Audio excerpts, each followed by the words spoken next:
Hello बच्चों, welcome to my channel Manpreet tutorial.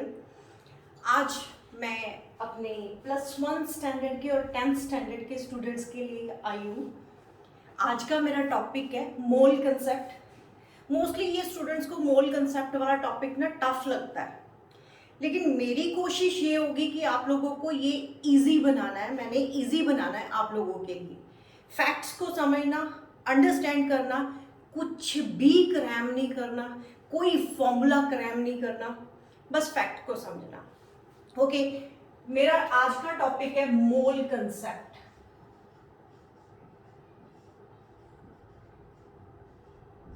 Mole concept, ये मोल concept क्या चीज है? What do you mean by mole? Okay बेटे, हम लोग जैसे कोई भी चीज खरीदने जाते हैं, मान लो वेजिटेबल खरीदते हैं।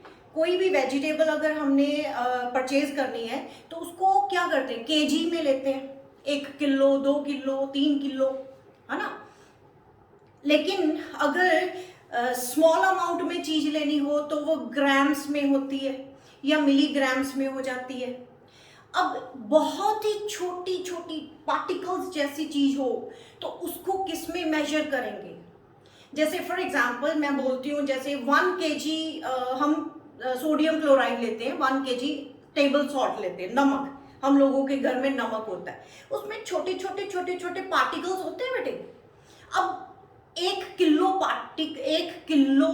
नमक में, 1 केजी नमक में कितने नंबर ऑफ पार्टिकल्स हैं? वो अगर काउंट करने हैं तो अब मिलीग्राम में, ग्राम में, किलो में बात तो बनेगी नहीं, तो किस में मेजर करें? अब दूसरी बात लेते हैं केमिस्ट्री लैंग्वेज में। मैंने आपको पहले भी बताया हुआ है कि जैसे हमारे पेन की टिप पे करोड़ों एटम्स आ सकते हैं, तो अब ये तो छोटे छोटे छोटे छोटे पार्टिकल्स हैं। तो इसको मेजर करने के लिए ये जो बिग यूनिट्स है, ग्राम, किलोग्राम, ये milligram is also bigger unit for these. तो उसके लिए एक मोल वर्ड बनाया गया और ये हमें एवोगैड्रो साइंटिस्ट ने दिया था।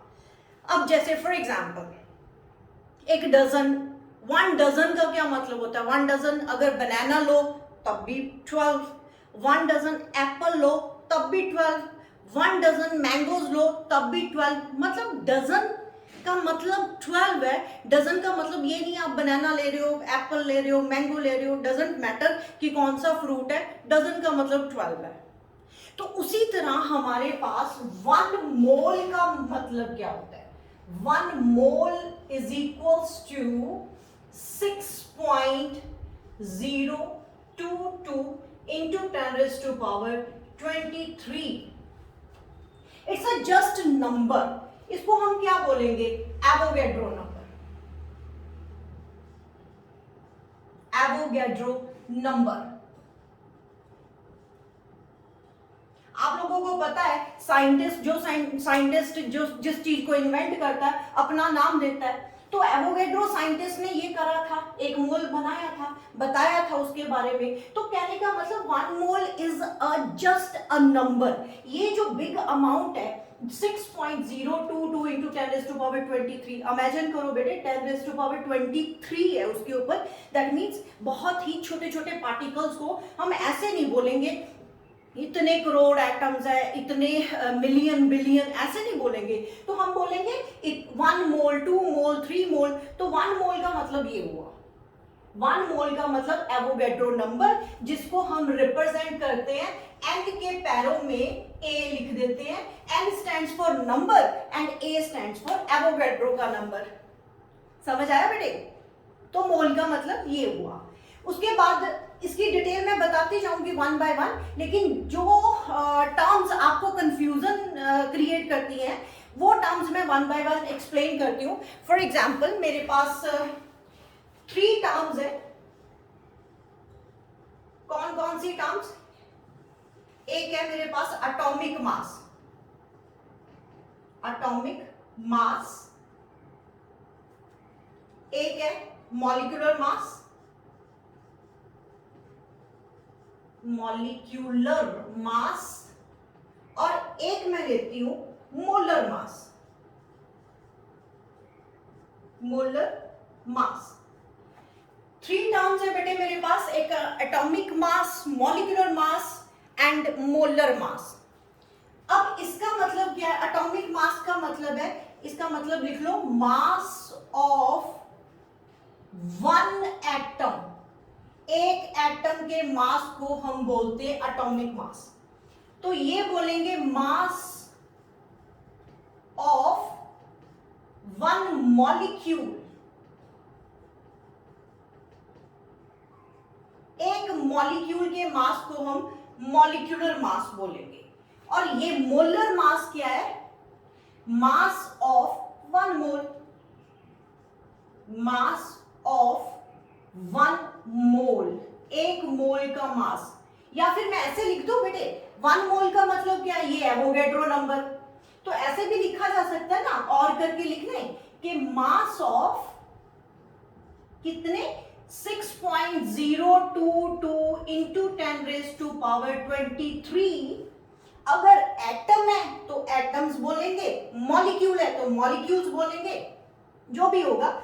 जैसे डजन में बनाना है तो बनाना एक दर्जन हो गए, यानी 12 बनाना।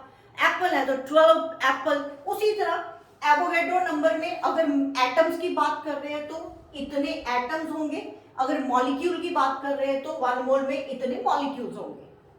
तो मास ऑफ वन मोल यानी मास ऑफ इतने पार्टिकल्स लिख देती हूं, पार्टिकल्स। तो वो पार्टिकल्स में कुछ भी हो सकता है ना बेटे, एटम्स, मॉलिक्यूल्स, आयंस। तो मेरे पास सबसे पहले मैंने क्या बताया, one mole is equals to किसके इक्वल है? ये बस अपने दिमाग में बैठा लो, 6.022 इंटू 10⁻⁻23। बहुत बिग नंबर है, अमाउंट ज्यादा नहीं है। वन मोल तो बहुत छोटी सी अमाउंट है, लेकिन वन मोल जो नंबर है तो इमेजिन कर सकते हो 10⁻23 है। तो उसको हम एवोगैड्रो नंबर बोल रहे हैं। हर बार मैं इतनी बड़ी टर्म नहीं लिखूंगी, एन लिख दूंगी, तो उसका मतलब यही है, ये अंडरस्टैंड करना। उसके बाद टर्म्स जो कंफ्यूजन क्रिएट करती है, टर्म्स वो मैंने लिखी, atomic mass, molecular mass and molar mass. Atomic mass का मतलब क्या है? ये मास ऑफ वन एटम है, ये मास ऑफ वन मॉलिक्यूल है। मोलर मास किसका है? Mass of one mole. One mole तो हमने इसको बोला था, तो ऐसे लिखते हैं मास ऑफ एवोगैड्रो नंबर। तो एवोगैड्रो नंबर के पार्टिकल्स लिख दिए, एडजस्ट कर लेंगे। अगर वो एटम पूछेगा तो मैं यहाँ पे एटम लिख दूंगी, अगर वो आयंस पूछेगा तो मैं आयंस लिख दूंगी, मॉलिक्यूल पूछेगा तो मॉलिक्यूल लिख देंगे। ये क्वेश्चन की डिमांड पे होगा। ठीक है बेटे, इतना पता चला आपको? नोट करो इसको, नोट करो बेटे इसको। ओके, ये हमारे पास आ गया। अब मेरे पास मोलर मास की भी दो टर्म्स होंगी, ये मैं इरेज करने जा रही हूं बेटे। ये मोलर मास मैं दोबारा से लिखूंगी।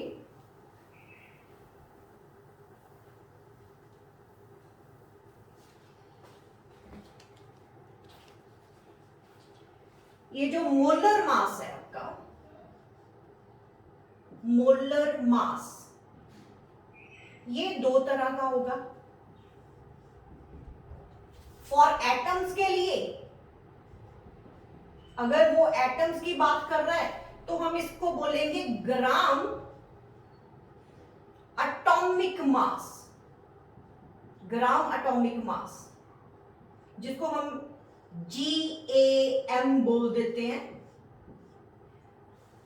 ठीक है, और उसके बाद यहां पे फॉर मॉलिक्यूल्स के लिए, मॉलिक्यूल्स के लिए ग्राम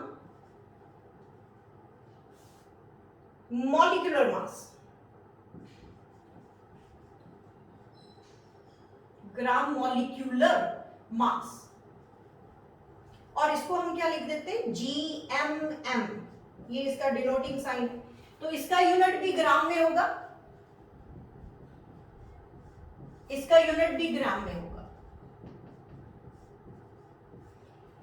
ठीक है बेटे, मोलर मास क्या था? मास ऑफ वन मोल, यही लिखा था ना मैंने पिछली बार, वन मास ऑफ 1 मोल, एक मोल का मास जितना, that is called the molar mass.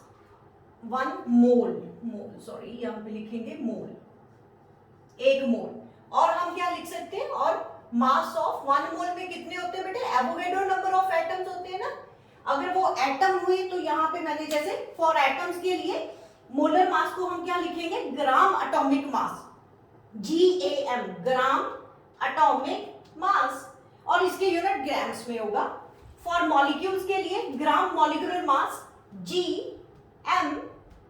GMM के साथ उसको रिप्रेजेंट करेंगे, दोनों ग्राम्स में मेजर हो रहे हैं, तो इसको ऐसे लिखा जा सकता है। समझ आया बेटे। उसके बाद एटॉमिक मास, एक चीज मैं और बता दूं कि ग्राम एटॉमिक मास में और एटॉमिक मास में फर्क है, वो भी मैं एक्सप्लेन करती हूँ आपको, नोट करो इसको, और मैं नेक्स्ट एक्सप्लेन करती हूँ बेटे। ओके,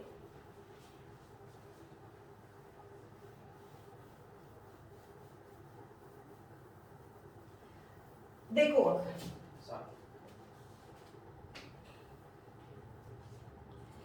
हमारे पास एटॉमिक मास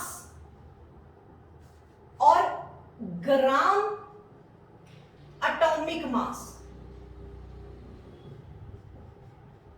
में फर्क है बेटे। एटॉमिक मास ये क्या होता है, मास ऑफ 1 एटम, एक एटम का मास, एटॉमिक मास। और इसका यूनिट पता क्या होता है, unit, its unit is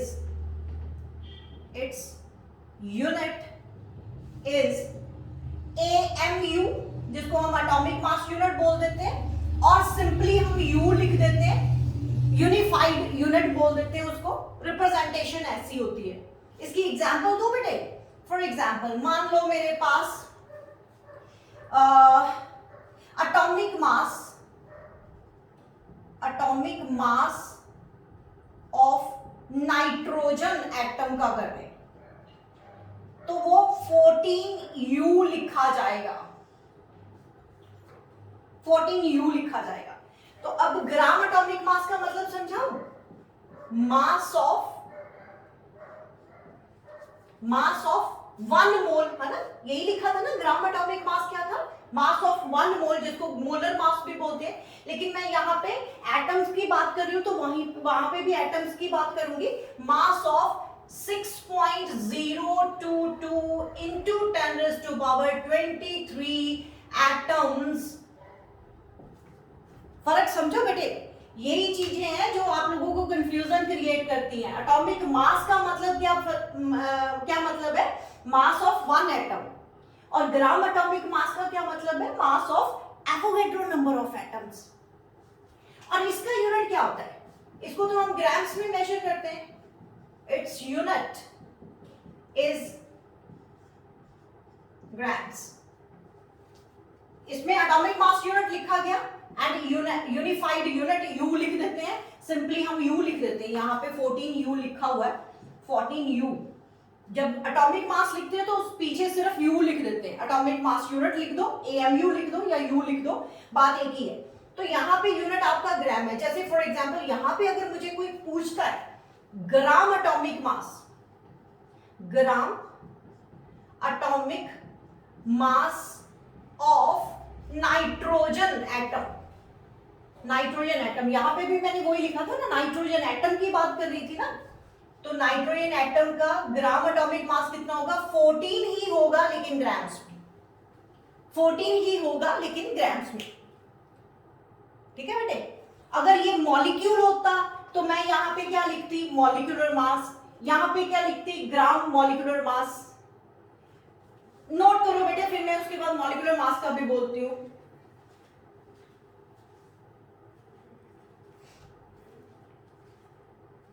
okay, अब यहां पे मैं चेंज करने जा रही हूं। अगर इसी चीज को मैंने ग्राम एटॉमिक मास की बजाय मॉलिक्यूलर मास लिखती हूं, मॉलिक्यूलर मास, तो मास ऑफ 1 मॉलिक्यूल हो जाएगा,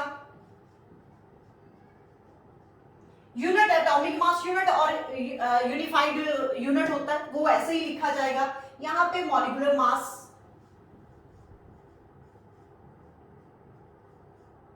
molecular mass of nitrogen atom नहीं बेटे, नाइट्रोजन मॉलिक्यूल होगा। नाइट्रोजन मॉलिक्यूल क्या होता है? N2। तो यहां पे मैं लिखती हूं बकायदा, nitrogen molecule is equals to molecular mass of one nitrogen molecule. एक मॉलिक्यूल का मास है ना, वो 28U लिखा जाएगा, पॉइंट टू बी नोटेड। या फिर 28 AMU भी लिख देते हैं बेटे, AMU एटॉमिक मास यूनिट, दोनों और करके लिख देते हैं, ये और करके लिखते हैं। उधर भी चेंज करें, gram molecular mass,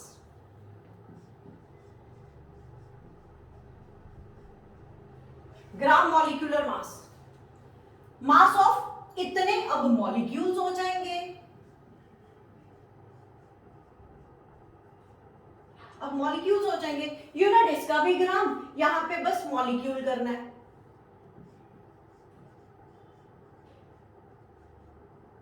gram molecular mass of nitrogen molecule कहेंगे।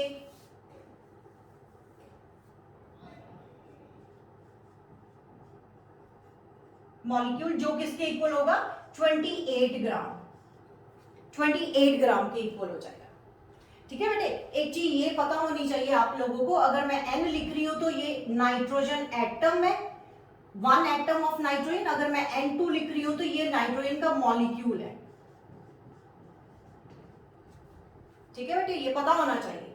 ये मैंने वो कंफ्यूजन दूर करने की कोशिश करी है कि स्टूडेंट हर बार बोलते हैं कि मैम हम मॉलिक्यूलर मास लिखें या ग्राम मॉलिक्यूलर मास लिखें, एटॉमिक मास लिखें या ग्राम एटॉमिक मास लिखें। बेटे हम लोगों ने डील करना है ग्राम मॉलिक्यूलर मास या ग्राम एटॉमिक मास के साथ, लेकिन ऑब्जेक्टिव क्वेश्चन या 1 मार्क क्वेश्चन जो होते हैं उनमें ऐसी कोई कंफ्यूजन होनी नहीं चाहिए। ऑप्शनल 4 ऑप्शन दी होगी, एक टिक करनी है, तो वहां पे आप लोगों को कंफ्यूजन होती है। मॉलिक्यूलर मास का इतना याद रखना, होती वैल्यू उतनी है, जैसे यहाँ पे 28 यूनिट है या 28 एटॉमिक मास यूनिट है, तो वहां पे 28 ग्राम है।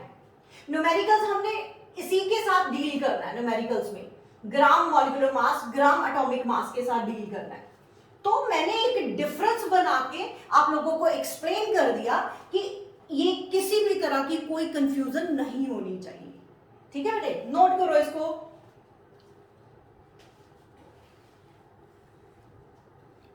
नोट करो बेटे। ओके,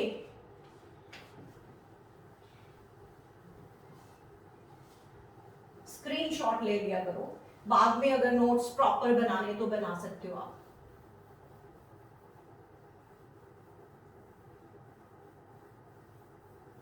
ओके बेटे, नेक्स्ट हम करते हैं।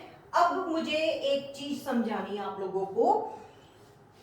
अगर हमने कुछ भी मेजर करना है, मान लो मास मेजर करना है, वेट मेजर करना है, सब्जी वाला भी क्या करता है, 1 kg का वो स्टोन रखता है, पत्थर रखता है, जो उनका वेट होता है 1 kg। अगर 1 kg हमने कोई वेजिटेबल लेनी है तो वो क्या करता है, कंपेयर करता है।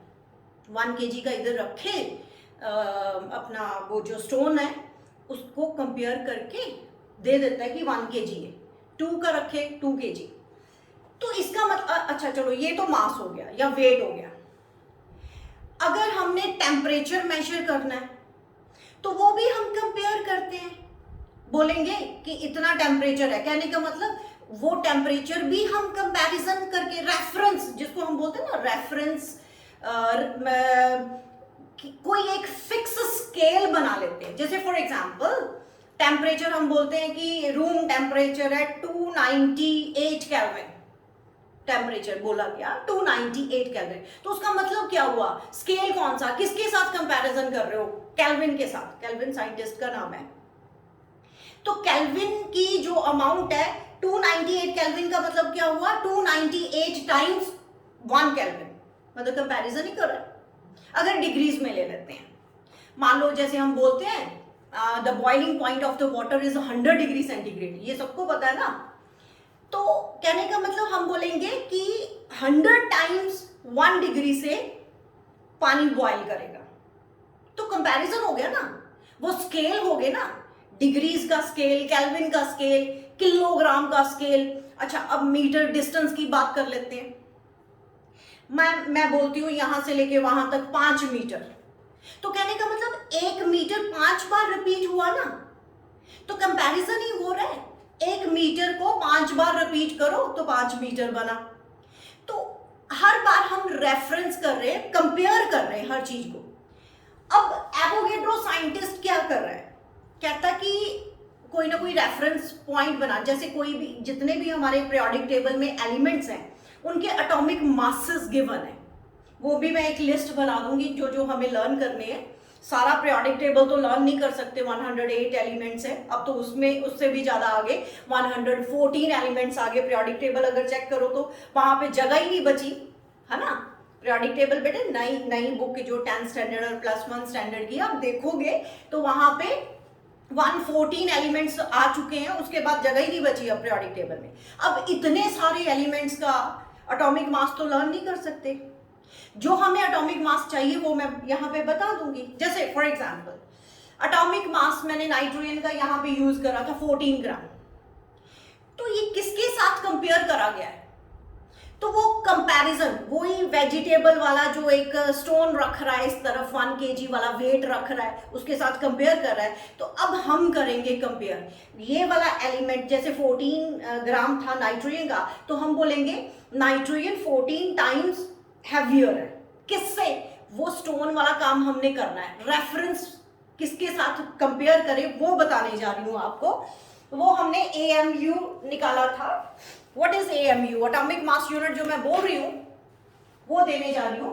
1 AMU, पहले हम ये लिखते हैं 1 AMU का मतलब क्या है, एटॉमिक मास यूनिट, ठीक है जी, एटॉमिक मास यूनिट AMU को बोलते हैं। लेकिन ये होता क्या है, 1 AMU इज इक्वल्स टू, अपनी बुक्स में से लर्न कर लेना डेफिनेशन वगैरह। अभी यहाँ पे 1 AMU का मतलब है 1/12 ऑफ मास ऑफ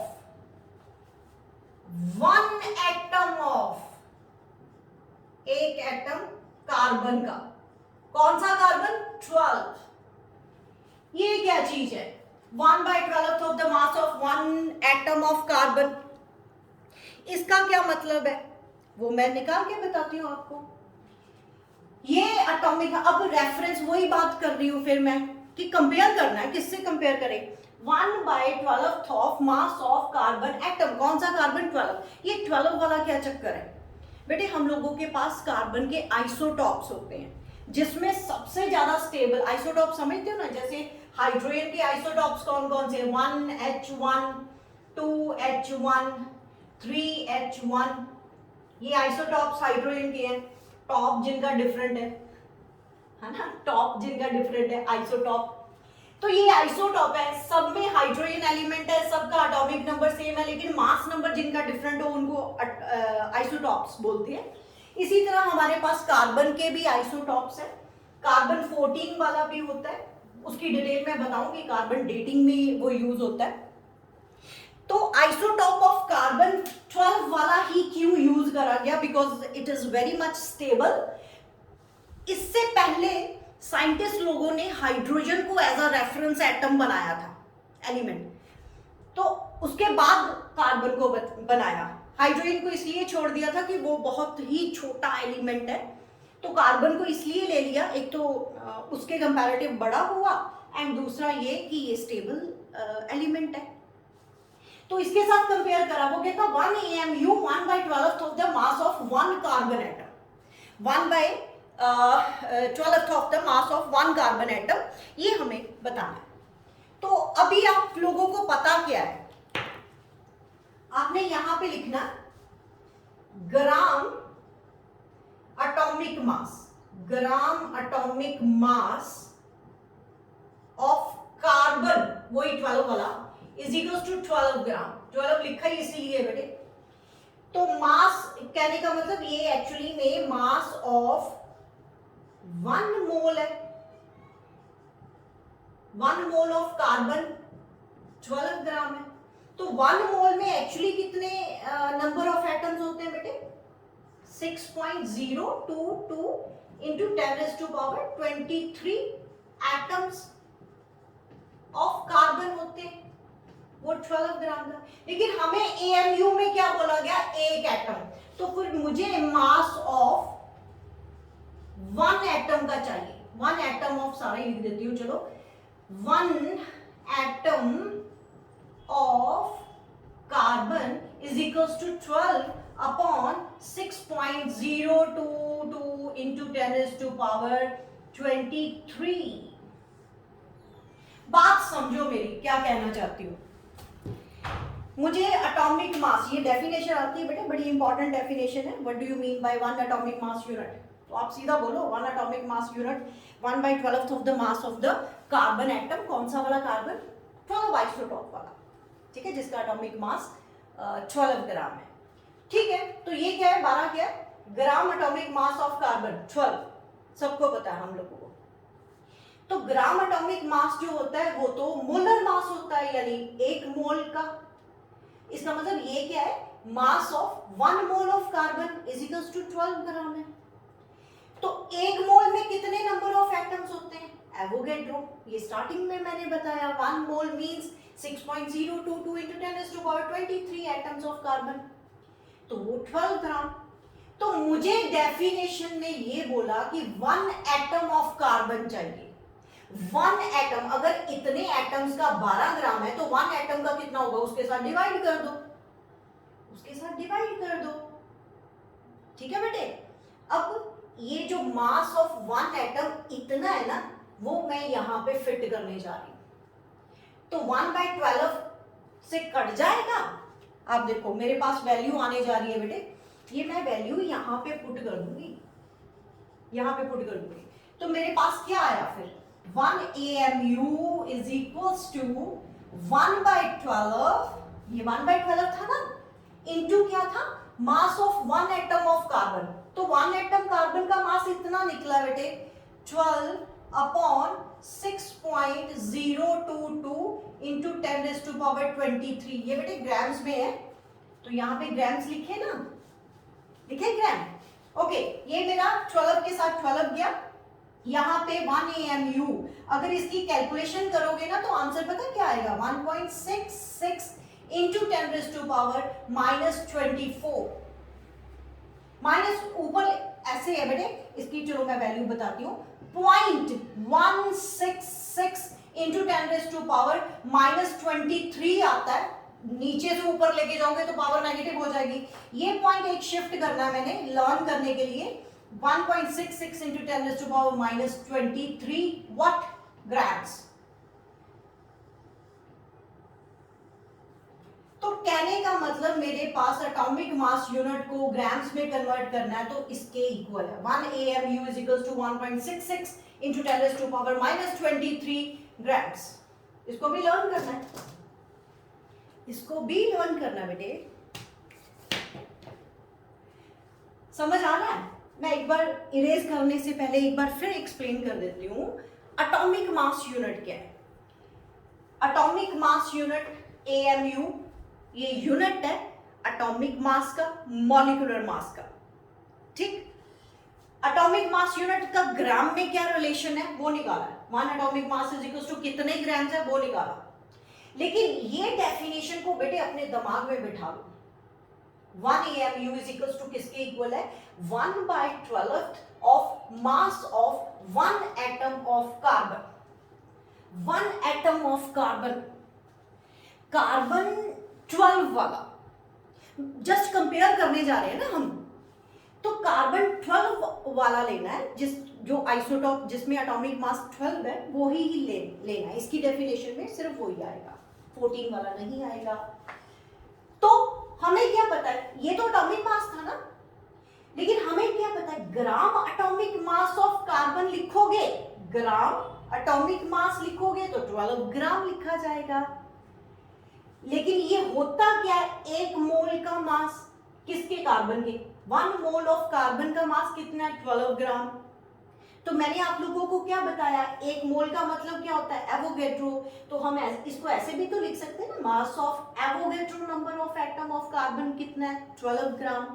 मतलब इतने एटम्स कार्बन का मास 12 ग्राम है, और एक एटम का कितना होगा, 12 डिवाइडेड बाय एवोगैड्रो, और उसका एक एटम कार्बन का मास आ गया मेरे पास इतने ग्राम। मैंने कैलकुलेशन यहाँ पे नहीं करनी, इसको क्या करा, यहाँ पे पुट कर।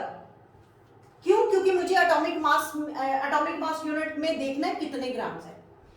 तो 1/12 ये वाला into mass of 1 carbon atom, यानी ये वाली अमाउंट, 12 से 12 गया, 1 अपॉन एवोगैड्रो आ रहा है, इसकी कैलकुलेशन करो तो ये आंसर।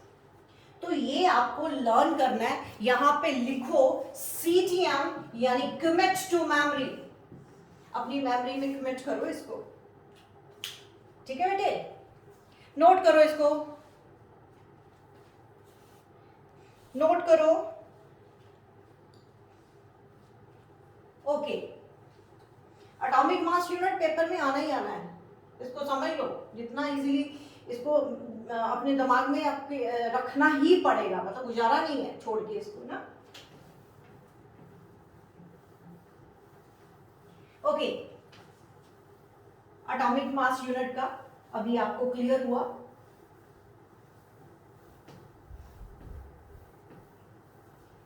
अब उसके बाद फिर एक बार मैं आप लोगों को ये बता दूं कि GAM यानी GAM यानी क्या मतलब है, ग्राम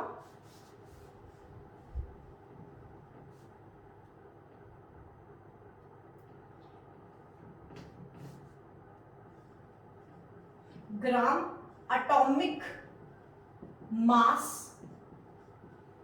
ये क्या होता है बेटे, मास of 1 mole atoms, 1 mole atom का मास, उसको ये बोलते हैं। तो GMM जो है वो क्या है, gram molecular mass, molecular mass. उसका क्या मतलब है, mass of 1 mole of molecules. Deal हमने इसी के साथ करना है, GAM यानी ग्राम एटॉमिक मास और GMM यानी ग्राम मॉलिक्यूलर मास। डील हमने इसी के साथ करना है, जो भी हमें गिवन होगा तो वो इन्हीं का ही दिया होता है। किसी का भी ग्राम एटॉमिक मास ये 1 मोल ऑफ एटम होगा, किसी का भी GMM यानी gram molecular mass 1 mole of molecule होगा, ठीक है। ये भी अपने दिमाग में बैठाना, कंफ्यूजन किसी भी तरह की नहीं होनी चाहिए, राइट। अब मैं एक और चीज समझाती हूँ आपको, कंपेयर करती हूँ फिर। जिस बात पे आप लोगों को कंफ्यूजन होने के चांसेस हैं वो मैं कंपेयर कर करके आप लोगों को क्लियर करूंगी, ठीक है बेटे। जैसे मान लो एटॉमिक मास लिखना है इस तरफ, और इस तरफ मैं लिखने जा रही हूं ग्राम एटॉमिक मास, ठीक है। फर्क क्या है, जैसे molecular atomic mass of nitrogen, पहले कार्बन का लिख दूं, कार्बन का एटॉमिक मास होता है बेटे 12U, नाइट्रोजन का 14U, ऑक्सीजन का 16U। Atomic mass is measured in unified unit U, या फिर AMU लिख दो, इसको ऐसे भी लिखा जा सकता है और करके AMU भी लिखा जा सकता है, 12 AMU मर्जी है बेटे आपकी, आप U लिखो, मोस्टली बुक में ना U ही लिखा होता है। अब इसी चीज को मैं ग्राम एटॉमिक मास में लिखने जा रही हूं। कार्बन का ग्राम एटॉमिक मास 12 ग्राम, नाइट्रोजन का 14 ग्राम और ऑक्सीजन का 16 ग्राम। देखो अब समझ आया, जब टीचर बोलता है ना, आपको आदत होती है टीचर लोगों को भी एटॉमिक मास सिर्फ बोलने की, लेकिन आप अपनी बुक में देखना बेटे, कभी वो लिख देता है U, कभी लिखता है ग्राम्स, तो फर्क तो पता होना चाहिए ना, यू का मतलब क्या है और ग्राम्स का मतलब क्या है। अगर वो यू लिख रहा है तो इसका मतलब एटॉमिक मास दे रहा है, अगर ग्राम्स में लिख रहा है तो वो ग्राम एटॉमिक मास दे रहा है। इस चीज को अंडरस्टैंड करो, फर्क कुछ नहीं है, 12 वो भी है 12 ये भी है, वो उसका यूनिट यूनिफाइड यूनिट है और एएमयू एटॉमिक मास यूनिट है, उसका यूनिट ये वाला है, इसका यूनिट ग्राम है, that's it, only this difference is there. ठीक है, ओके अब मैं आप लोगों को कुछ एटॉमिक मासेस कॉमन एलिमेंट्स के बता दूंगी जो आपको लर्न भी करने हैं, वैसे आप लोगों की बुक्स में भी होंगे, पीरियोडिक टेबल में दिया होता है। एक सजेशन दूं बेटे आप लोगों को, अगर आप चाहते हो ना कि आप लोगों को मोल कंसेप्ट समझ आए, एक पीरियोडिक टेबल चार्ट लो मार्केट से, इतना बड़ा चार्ट ले लो, अपने रूम में चिपका दो, और उसके एलिमेंट्स, मैं सारे नहीं बोल रही हूँ, सारे एलिमेंट्स लर्न नहीं करने, वो हम कर भी नहीं सकते, तो आपको एटलीस्ट 30 तक यानी जिंक तक लर्न करने हैं सीक्वेंस वाइज, कैल्शियम तक कर लो, 20 तक कर लो, वो आपको लर्न करने हैं। ठीक है, केमिस्ट्री अगर पढ़नी है तो पीरियोडिक टेबल को अप टू 30 लर्न करना पड़ेगा। ठीक है, अभी मैं थोड़े से देने जा रही हूँ, वो कर लेना आप, जैसे मैं एटॉमिक हेडिंग दे दो आपको,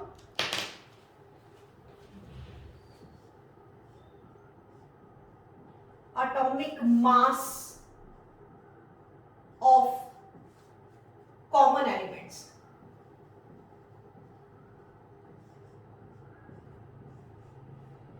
कॉमन एलिमेंट्स।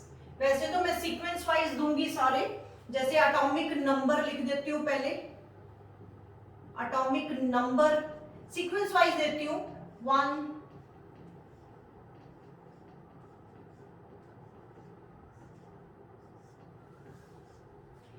तो ये एलिमेंट कौन सा हुआ, फर्स्ट एटॉमिक नंबर 1 वाला हाइड्रोजन, फिर हीलियम, फिर lithium, beryllium, boron, carbon, nitrogen, oxygen, इनके एटॉमिक मास क्या होंगे, मैं एटॉमिक मास की ही बात कर रही हूं, ये एलिमेंट्स हुए,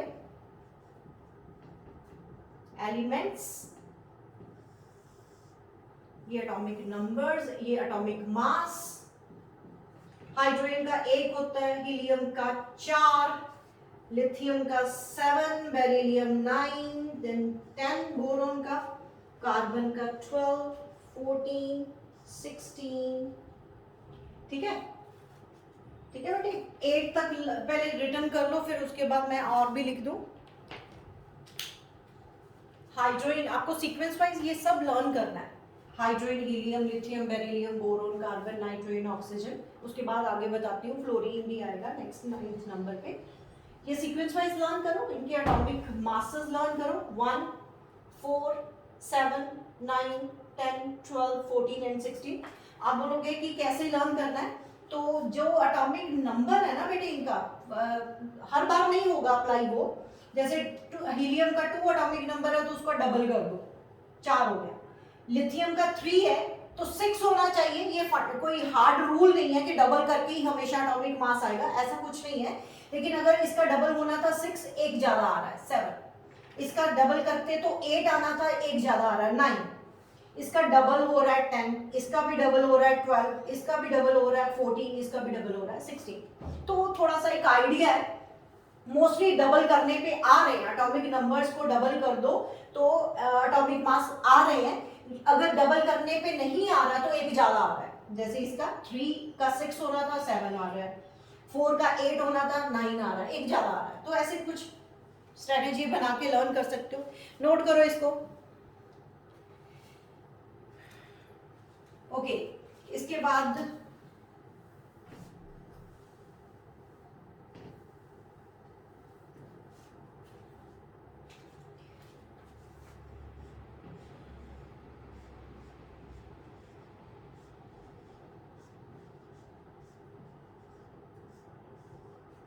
नाइट्रोजन सॉरी फ्लोरीन आएगा, यहाँ पे नियोन, सोडियम, सोडियम का सिंबल ए, आपको सिंबल भी लर्न करने हैं, magnesium, aluminium, silicon, SI silicon, phosphorus, and 16 पे सल्फर,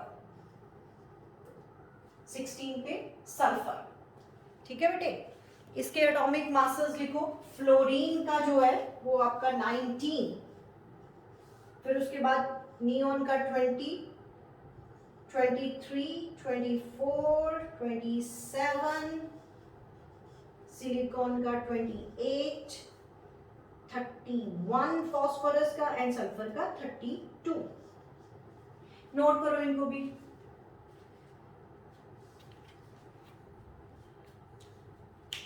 नोट करो।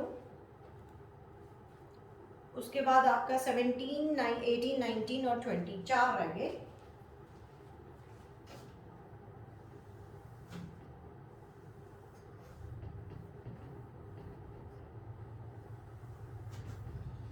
तक लिख लिए हमने। उसके बाद हम करते हैं 17, 18, 19 और 20। कैल्शियम तक लर्न कर लेते हैं ना। ठीक है बेटे, ये क्लोरीन है, 17 पे क्लोरीन आ जाएगा। उसके बाद argon, potassium and calcium. Chlorine का होता है 35.5, आर्गन का 40, पोटाशियम का 39, ये भी 40। इतने लर्न करो बेटे। ये आपको बड़े आराम से मिल जाएंगे पीरियोडिक टेबल पे। मैं बोल रही हूँ ना, आप अपना एक पीरियोडिक टेबल, पर्सनल अपना एक पीरियोडिक टेबल चार्ट लेके आओ, अपने रूम पे लगा दो और देखो, उसको रोज लर्न करो। एलिमेंट्स, गुजारा नहीं है इन एलिमेंट्स को बिना लर्न करे हुए। ओके, अब हमें मॉलिक्यूलर मास निकालना है। ये एटॉमिक मास गिवन है। ये बेटे एटॉमिक मास दिया ना, तो मैंने इनके सबके पीछे यू लिखोगे। आप लिखना लिख लो, नहीं लिखना छोड़ दो, लेकिन वो अंडरस्टूड है कि एटॉमिक मास बोल रहा है तो यू आएगा। ठीक है, यूनिफाइड यूनिट है, या फिर AMU लिखोगे आप। ठीक है, वो ऑब्वियस था। अब मैं इरेज करने जा रही हूँ। ये आपका प्योर लर्निंग है, क्रैम कर लेना इन एटॉमिक मासेस को, सीक्वेंस वाइज सारे लर्न करो। उसके बाद आपका मॉलिक्यूलर मास निकालने का तरीका,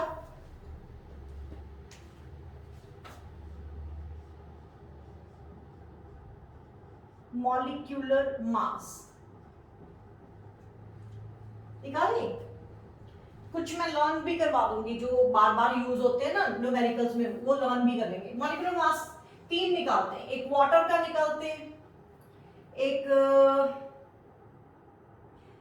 कैल्शियम हाइड्रोक्साइड का निकाल लो चलो, और एक निकालते हैं हम Na2SO4 डॉट डाल के 10 मॉलिक्यूल्स ऑफ वाटर। अब इनके मॉलिक्यूलर मास निकालते हैं। कैसे निकालते हैं बेटे मॉलिक्यूलर मासेस? कैसे निकालते हैं, जैसे यहाँ पे आप लोगों के पास अब लिस्ट होगी, है ना, आप लोगों ने लिस्ट बना ली ना वो एटॉमिक मास वाली। तो यहाँ पे 2 हाइड्रोजन है, तो मैं क्या करूंगी, 2 into 1, 1 क्या था उसका एटॉमिक मास, 2 हाइड्रोजन है तो 2 के साथ मल्टीप्लाई कर दिया, प्लस ऑक्सीजन, ऑक्सीजन का 16 होता है, तो इसका प्लस करोगे तो 18 आ गया। ठीक है, अब मॉलिक्यूलर मास है तो बेटे मैं यू लिखूंगी। फिर अगर यहाँ पे मैं ग्राम मॉलिक्यूलर मास लिखती तो मैं ग्राम लिख देती वहां पे। अब इसका ले कैल्शियम, कैल्शियम का अगर आप लिस्ट देखो तो वहां पे 40 दिया हुआ है, एक ही कैल्शियम है तो 41 प्लस, अब ब्रैकेट में क्या क्या है, 16 ऑक्सीजन का है प्लस 1 हाइड्रोजन का है, और ये ट्वाइस है तो इसको 2 के साथ मल्टीप्लाई कर दो, 2 के साथ मल्टीप्लाई कर दो। तो इसको सॉल्व करने के बाद बेटे आप लोगों के पास आ जाएगा 74 यूनिट, 74 यूनिट्स। अगर ग्राम मॉलिक्यूलर मास होता तो मैं 74 ग्राम बोलती। ठीक है बेटे, बात समझ आई? यहाँ पे क्या था, ऑक्सीजन और हाइड्रोजन थी, ऑक्सीजन का मैंने 16 लिखा, हाइड्रोजन का मैंने प्लस करके 1 लिखा, एंड ये ट्वाइस है तो 2 के साथ मल्टीप्लाई कर दिया। अब यहाँ पे करें, ये क्या है, सोडियम, सोडियम का लिस्ट में से देखोगे तो उसका 23 ग्राम है, इंटू 2 करूंगी क्योंकि 2 दिए हुए, प्लस सल्फर, सल्फर का 32 होता है, एक ही सल्फर है, प्लस ऑक्सीजन, ऑक्सीजन का 16 होता है लेकिन यहाँ पे 4 ऑक्सीजन है तो 4 के साथ मल्टीप्लाई करो, ये ऐसे कर दो, ब्रैकेट डाल देते हैं, है ना, प्लस अब 10 के साथ मल्टीप्लाई करना है किसको, वाटर का, वाटर का सीधा उठा लो बेटा 18, 18 हम निकाल के आए ना, तो वाटर जहां पे देखो 18 लिख दो, तो यहाँ पे 18 कर दिया, तो इसको सॉल्व कर लेना, अब मल्टीप्लिकेशन एडिशन रह गई, वो सॉल्व करके ये इतने U आ गया, ठीक है, ये मॉलिक्यूलर मास निकालने का मेथड है, जिनको नहीं आता था वो अंडरस्टैंड करना और ऐसे सॉल्व कर लेते हैं। उसके बाद नेक्स्ट करते हैं हम मोल का रिलेशन, मोल पे आ जाते हैं, मॉलिक्यूलर मास निकाल चुके हैं अब।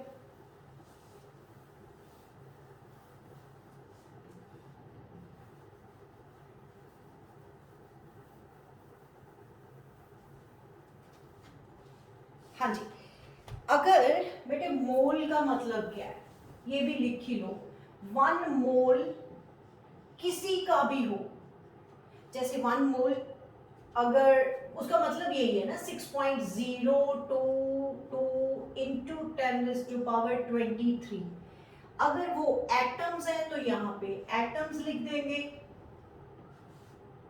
अगर मॉलिक्यूल्स की बात कर रहे हो तो वो मॉलिक्यूल्स हो जाएंगे, 1 मोल किसी के मॉलिक्यूल्स है तो उसका मतलब ये मॉलिक्यूल्स हो गए, अगर वो पार्टिकल्स हैं तो पार्टिकल्स लिख दो,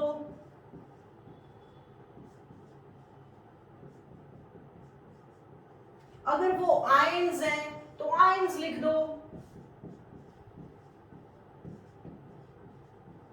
अगर इलेक्ट्रॉन है तो इतने इलेक्ट्रॉन्स, प्रोटॉन है तो इतने प्रोटॉन्स, न्यूट्रॉन है तो इतना न्यूट्रॉन। कहने का मतलब 1 मोल का मतलब ये है, बाकी डिपेंड करता है, जैसे डजन का मतलब 12, डिपेंड करता है आपने बनानास लेके आने हैं या एप्पल लेके आने हैं या मैंगोज लेके आने हैं, तो ये डिपेंड करता है आपके पास एटम्स हैं, मॉलिक्यूल्स हैं, पार्टिकल्स हैं, आयंस हैं, इलेक्ट्रॉन्स हैं, प्रोटॉन्स हैं एंड ब्ला, ठीक है बेटे, ये मोल्स का मतलब हुआ। इरेज करो,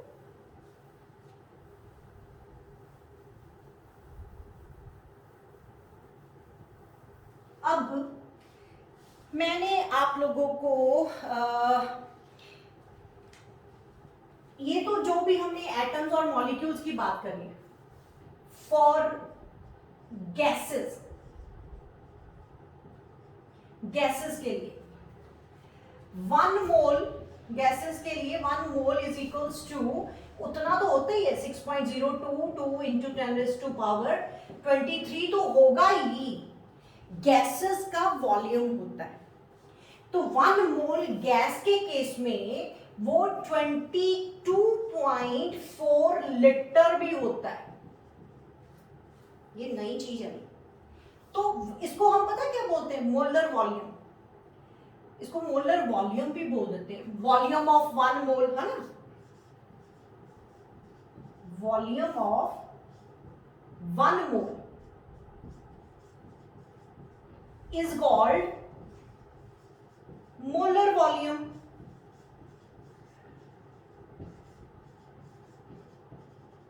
किसके इक्वल होता है 22.4 लीटर, 22.4 लीटर, ये गैसेस के केस में है, जैसे कोई भी गैस ले लो, carbon dioxide gas, 1 mole carbon dioxide का वॉल्यूम कितना होगा 22.4 लीटर, 1 मोल ऑक्सीजन का कितना वॉल्यूम होगा 22.4 लीटर, 1 मोल नाइट्रोजन का कितना वॉल्यूम होगा 22.4 लीटर। कहने का मतलब जैसे नंबर फिक्स है 1 मोल का 6.022 इंटू 10⁻23, तो वॉल्यूम भी फिक्स है 1 मोल का, तो इसकी एग्जांपल दे देती हूँ, जैसे आप एग्जांपल लिख दो, 1 मोल N2 gas, nitrogen gas is equals to 22.4 liter, 1 mole carbon dioxide gas CO2 22.4 litre, कोई भी ले लो बेटे, और ले लो, एक और ले ले एग्जाम्पल, ऑक्सीजन की ले लेते हैं, वो भी 22.4 लीटर लिया गया। समझो बात को, क्लियर हुआ? ओके, ये मोलर मास भी पता चल गया। मोल का पता था आप लोगों को, एवोगैड्रो नंबर होता है, लेकिन गैसेस के केस में वॉल्यूम की बॉदरेशन होती है। एक चीज और इंपॉर्टेंट चीज तो मैं भूल गई यहाँ पे, बस इतना याद रखना, ये volume of 1 mole is called molar volume, जो कि इसके इक्वल है, point to be noted, standard temperature pressure पे होगा। Standard STP, standard temperature pressure. आप लोगों को पता है प्रेशर बढ़ने से या टेम्परेचर बढ़ने से वॉल्यूम चेंज हो जाता है, तो आपको अपना टेम्परेचर और प्रेशर फिक्स करना है, तभी 1 मोल जो है 22.4 लीटर होगा। बहुत इंपॉर्टेंट बात है ये, स्टैंडर्ड टेम्परेचर एसटीपी। और ये एसटीपी का मतलब समझाऊं, प्रेशर, इसका मतलब क्या हुआ, pressure is equal to 1 atm, 1 atmospheric pressure, and temperature का मतलब 273 केल्विन। ये नोट करना है बेटे, नोट करो इसको भी, वेरी इंपॉर्टेंट। मतलब वॉल्यूम ऑफ 1 मोल 22.4 लीटर तो है, लेकिन कंडीशन ये है कि आपका प्रेशर 1 atm होना चाहिए और टेम्परेचर 273 केल्विन होना चाहिए। ये चेंज नहीं होने चाहिए। अगर प्रेशर या टेम्परेचर चेंज हो गया तो ये वैल्यू चेंज हो जाएगी, तो वो हमारा मोलर वॉल्यूम नहीं कहलाएगा। ठीक है, नोट करो, नोट करो इसको। ओके, जल्दी से मैं अब आपको एक ट्री बना देती हूँ। ट्री में आपका काफी कंसेप्ट क्लियर होंगे। न्यूमेरिकल्स के लिए वो बेनिफिशियल ट्री है।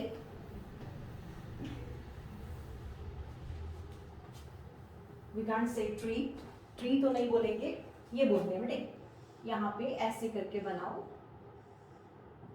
1 मोल,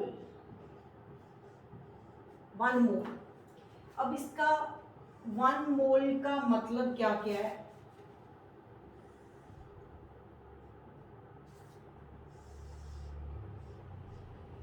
थ्री टर्म्स है 1 मोल की, इन टर्म्स ऑफ नंबर,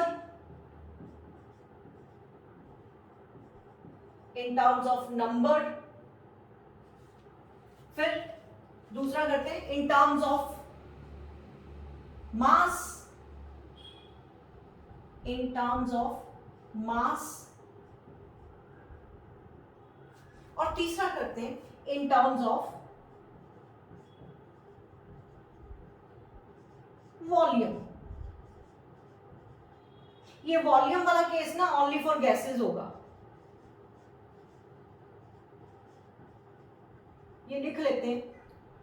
ठीक है, अब ये क्या चीज है, 1 मोल अगर नंबर बताने हैं तो कितना, एवोगैड्रो 6.022 into 10⁻23।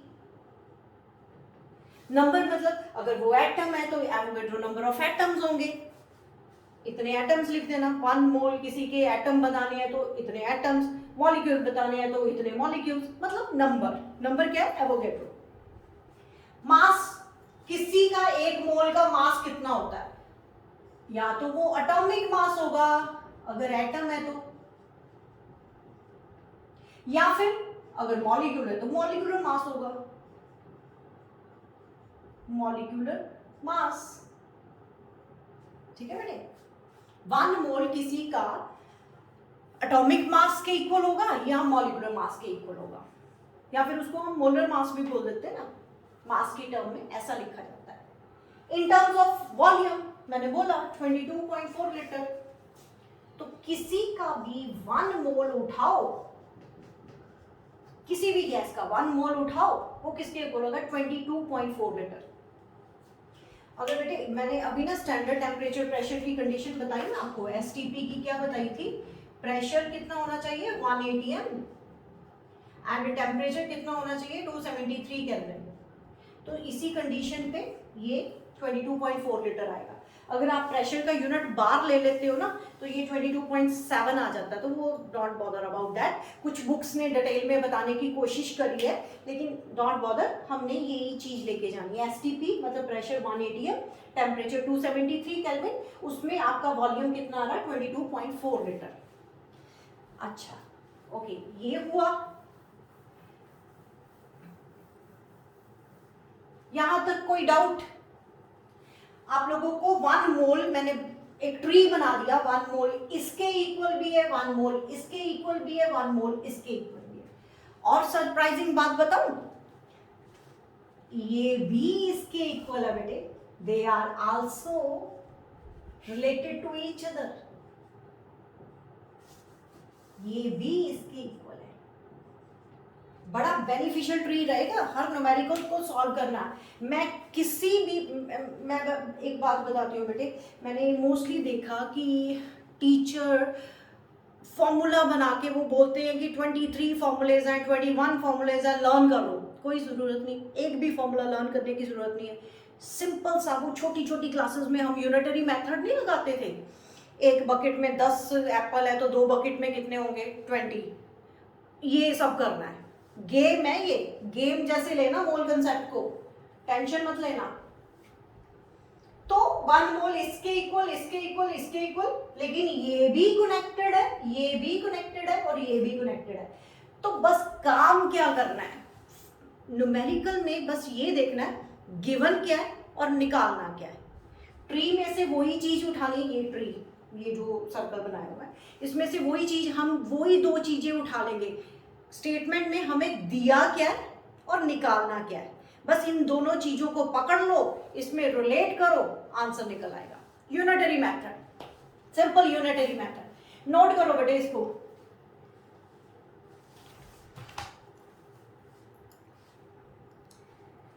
नोट कर लिया? ओके, अब मैं थोड़ा सा बताऊंगी। जैसे ये ट्री जो है ना मुझे अभी चाहिए, तो यहां पे लिखो, जैसे मान लो मैं 1 मोल कार्बन डाइऑक्साइड किसके इक्वल है, ये देने जा रही हूं।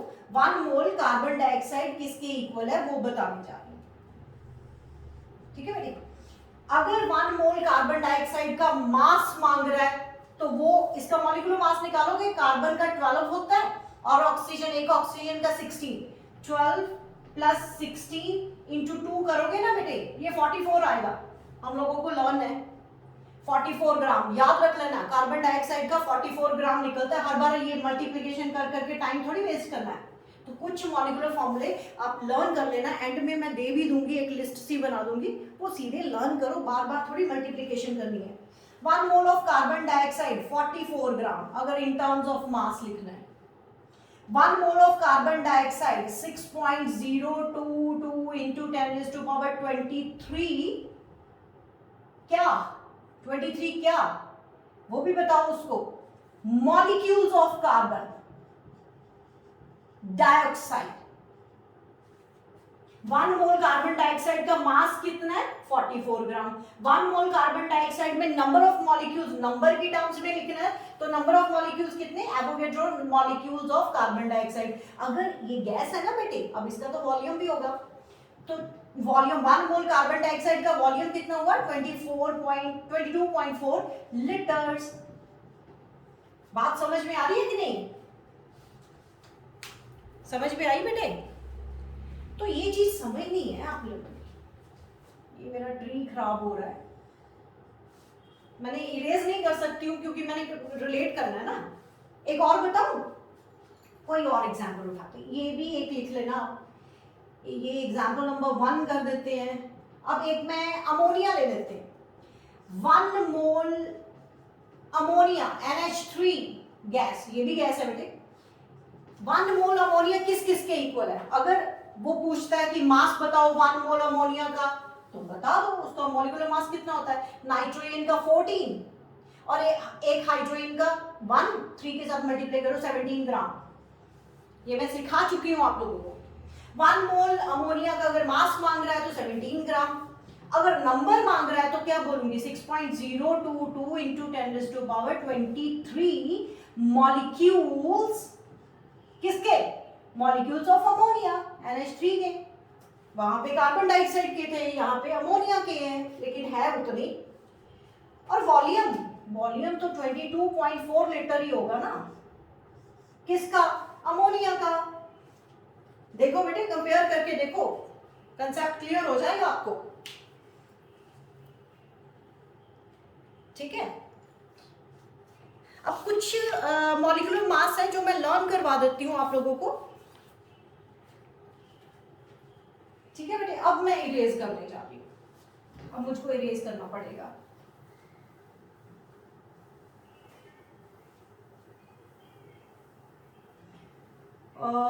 इरेज करना तो नहीं चाहती हूँ क्योंकि कंपेयर करना है मुझे। तो अब मैं थोड़ा सा आपको बताती हूँ। जैसे मान लो हम क्या करते हैं, मान लो बेटे, मैंने 1 बाय 1 एग्जाम्पल देती हूँ, आप अलग से लिखना। मेरे पास ये जगह, मैं ये रिलेट करवाना इसलिए मैं इरेज नहीं कर रही हूँ। जैसे मान लो मुझे कैलकुलेट करने को बोला, कैलकुलेट, क्या कैलकुलेट करना? नंबर्स,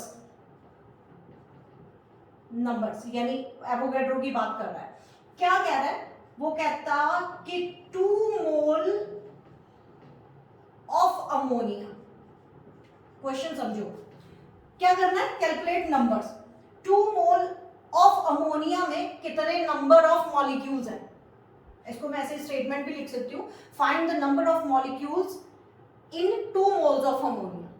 तो कैलकुलेट हम क्या कर रहे हैं? नंबर्स। नंबर्स का मतलब अगर वो मॉलिक्यूल है तो मॉलिक्यूल्स में डिमांड कर रही हूँ, एटम है तो एटम्स डिमांड कर रही हूँ। तो 2 मोल ऑफ अमोनिया में नंबर निकालने। अब आप देखो 1 मोल अमोनिया में इतने मॉलिक्यूल्स हैं, तो 2 मोल में निकाल लो, यूनिटरी मेथड। तो हमें ये ट्री से इंफॉर्मेशन क्या मिल रही है? 1 mole of ammonia, 1 mole of ammonia is equals to कितना? 6.022 इंटू 10⁻23। लिख देना यहां पे मॉलिक्यूल्स ऑफ अमोनिया ना, molecules of ammonia. 1 mole ammonia में इतने मॉलिक्यूल्स ऑफ अमोनिया है, तो 2 मोल में कितने होंगे? तो 2 के साथ मल्टीप्लाई करना है इंटू 10⁻23। करो इसको मल्टीप्लाई, तो वो आ जाएगा 12.044 इंटू 10⁻23। इतने मॉलिक्यूल्स, मॉलिक्यूल्स किसके? अमोनिया के। बात समझ में आई बेटे? यूनिटरी मेथड गेम है ये सारी, बस खेलते जाओ। 1 मोल अमोनिया में कितने मॉलिक्यूल्स? 2 मोल में कितने? निकाल दो, 2 के साथ मल्टीप्लाई कर दो। तो ये मैं थोड़े से आपको न्यूमेरिकल दे रही हूँ जिसमें मुझे सिर्फ कैलकुलेट द नंबर्स, मतलब हर बार नंबर्स ही निकालने हैं। तो एक तो ये क्वेश्चन था, एक और बताती हूँ, ये नोट करो बेटे, मुझे इरेज करना पड़ेगा। ओके, एक और बताऊं, यहां पे मैंने मोल्स में पूछा था, अब देखना मैंने फिर वही मांगा, कैलकुलेट नंबर्स। इस बार मैं बोल रही हूं 34 ग्राम ऑफ अमोनिया। बात समझो, इस बार मैं क्या मांग रही हूं? मुझे नंबर ऑफ अमोनिया मॉलिक्यूल्स बताओ 34 ग्राम अमोनिया में। 34 ग्राम अमोनिया में मतलब आपको गिवन क्या है? मास। मांग क्या है? नंबर। गिवन क्या है? मास। मांग क्या है? नंबर। ये बड़ा मास, वो बड़े नंबर, रिलेट कर दो। कैसे रिलेट करें? अमोनिया का मॉलिक्यूलर मास कितना होता है बेटे? 17 ग्राम। 17 ग्राम ऑफ अमोनिया में कितने नंबर्स हैं? एवोगैड्रो। इसलिए मैंने ट्री अरेज नहीं करा था। तो अब किस में मांग रहा है? 34 ग्राम में। निकाल दो, यूनिटरी मेथड अगेन। 17 में इतने, 34 में कितने? दिस। ये गलती कर जाते हैं बेटे, नोट कर लो एक बार क्या करना होता है। 6.022 इंटू 10⁻23 यानी this divided by this into this होता है। 17 के साथ डिवाइड करा इंटू 34 कटिंग करी, 2 के साथ मल्टीप्लाई हुआ, फिर वही आंसर 12.044 इंटू 10⁻23। बात को समझो इस बार। कैलकुलेट क्या करना है, नंबर्स, यानी ये गिवन क्या है, मास, यानी ये इन दोनों को रिलेट करो, कर दे रिलेट। किसकी बात कर रहा है, अमोनिया की। अमोनिया का मॉलिक्यूलर मास कितना होता है, 17 ग्राम। 17 ग्राम में एवोगैड्रो नंबर है, 17 gram of ammonia is equal to Avogadro number of molecules of ammonia. And जितना उसने पूछा 34 ग्राम। बस खेलते जाओ इन न्यूमेरिकल के साथ। एक और बता देती, जाते जाते एक और बता देती हूँ, फिर कंप्लीट करती हूँ। एक और वीडियो बनाऊंगी मैं इसकी। ओके नेक्स्ट, फिर मैंने कैलकुलेट नंबर ही करने हैं। अभी मैं नंबर ही कैलकुलेट करवा रही हूं। जैसे इस बार उन्होंने बोला अमोनिया गैस है ना, तो लीटर वॉल्यूम तो हो गई, 11.2 लीटर ऑफ अमोनिया। मतलब क्वेश्चन क्या हुआ, वो कहता है calculate the number of molecules of ammonia, किसमें 11.2 लीटर ऑफ अमोनिया। कैलकुलेट क्या करना है, नंबर यानी ये, गिवन क्या है, लीटर यानी वॉल्यूम, ये है ना, ये इरेज हो गया था। तो इन दोनों को रिलेट कर दो। अब उसमें क्या है, तो हमें क्या पता है, 22.4 लीटर ऑफ अमोनिया में कितने नंबर्स हैं, एवोगैड्रो। और किसमें निकालने को बोल रहा है, 11.2 में निकालने को बोल रहा है।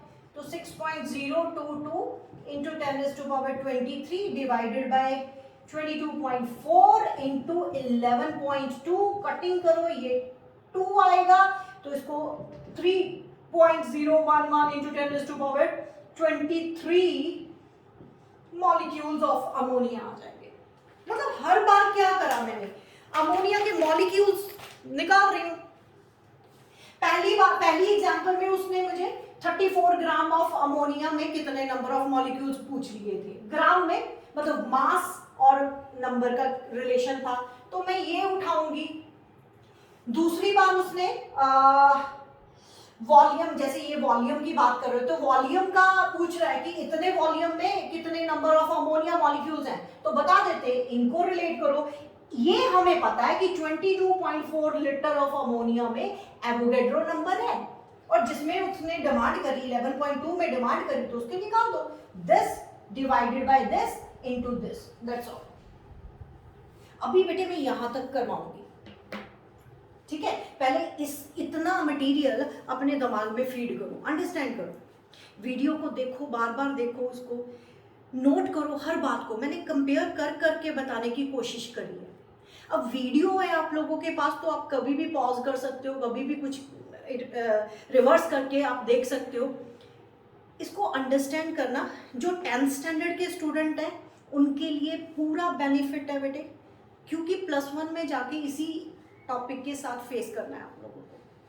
ये एक हवा बना हुआ है बच्चों के लिए ना, ये हवा बना हुआ है कि पता नहीं कितना टफ टॉपिक है। बिल्कुल टफ नहीं है, इतने प्यारे प्यारे न्यूमेरिकल्स हैं, सिंपल से यूनिटरी मेथड, छोटी क्लासेस से यूनिटरी मेथड। कोई फॉर्मूला मत लर्न करना, मैं तो नहीं एटलीस्ट रिकमेंड करूंगी कि इतने फॉर्मूले लिख लो, उनको क्रैम करो, आप उसको अप्लाई करो, नहीं होते। मैं सच में बताऊं, वो फॉर्मूले अगर कोई स्टेटमेंट की 2-3 स्टेप बन जाए ना, तो वो फॉर्मूले वहां पे कामयाब ही नहीं होते।